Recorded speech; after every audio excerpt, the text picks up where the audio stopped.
Hi friends, ఈ day వర్షంతోటే start అయిందండి. So ఒకటే వానండి ఈరోజైతే. మా చిన్నిగాని హాస్పిటల్కి తీసుకెళ్దాం అనుకున్నాం. ఈ వర్షం వల్ల ఇక వాతావరణం చాలా చల్లగా ఉంది కదా, ఇంకాస్త ఫీవర్ ఎక్కువ ఇద్దిలే అని ఇంకా హాస్పిటల్కి అయితే తీసుకెళ్లకుండా ఇక ఇంట్లో ఉన్న సిరప్స్ పోసామండి.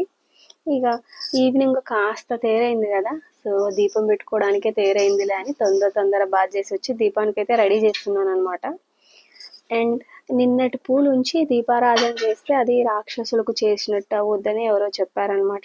ఫోన్లోనే విన్నాను. ఇంక అందుకని ఆ పూలు అయితే తీసేసాను. కానీ మళ్ళీ పెట్టడానికి అయితే పూలు లేకుండే.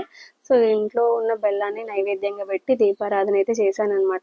సో ఇంటి ముందు దీపాలు వెలిగిద్దామంటే ఎంత వెలిగించినా అసలు గాలికి వెలగట్లేదనమాట. సో ఇక నా వల్ల కావట్లేదని మా బావ వచ్చి వెలిగిచ్చేసాడు. ఇక నేను పసుపు కుంకుమలు పెట్టి దండం అయితే పెట్టేసుకున్నాను అనమాట.